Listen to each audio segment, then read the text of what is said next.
យើងយល់ពីក្តីប្រាថ្នាដឹងថាអ្នកត្រូវការអ្វីក្នុងបេះដូងខ្ញុំស្គាល់ច្បាស់ពីអ្នកក្បែរខ្លួនខ្ញុំស្ដាំសំឡេងបេះដូងយើងចែកនៅស្នាមញញឹមដល់អ្នកគ្រប់គ្នាដល់ភាពកក់ក្ដៅដល់មនុស្សយើងស្រឡាញ់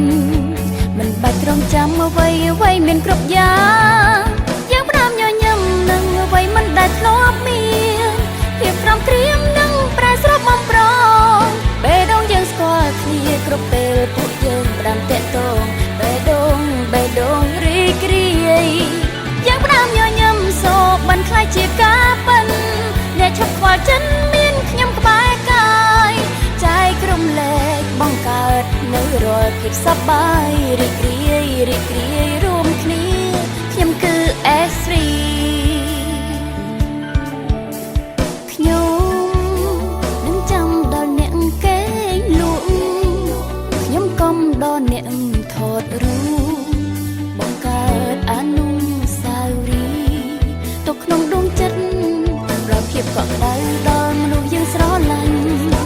មិនបាច់រងចាំអ្វីមានគ្រប់យ៉ា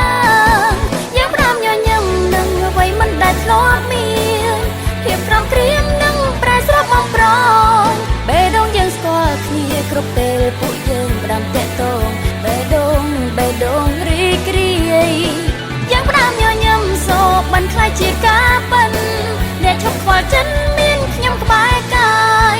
ចែករំលែកបង្កើតនៅរាល់ភាពសប្បាយរីករាយរួមគ្នាខ្ញុំគឺ S3 ខ្ញុំគឺ S3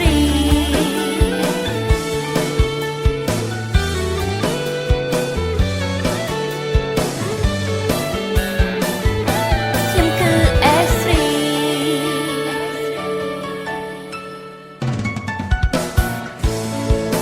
ដល់ភាពកក់ក្ដៅដល់មនុស្សយើងស្រឡាញ់មិនបាច់រងចាំអ្វីមានគ្រប់យ៉ាងយើងផ្ដើមញញឹមនឹងអ្វីមិនដែលធ្លាប់មានភាពក្រំក្រៀមនឹងប្រែស្របបំប្រងបេះដូងយើងស្គាល់គ្នាគ្រប់ពេលពួកយើងផ្ដើមតាក់ទងបេះដូងរីករាយយើងផ្ដើមញញឹមសោកបានខ្លាចជាការប៉ិនអ្នកឈប់ខ្វល់ចិនមានខ្ញុំក្បែរកាយចែករំលែកបង្កើតនៅរាល់ភាពសប្បាយរីករាយរួមគ្នាខ្ញុំគឺ S3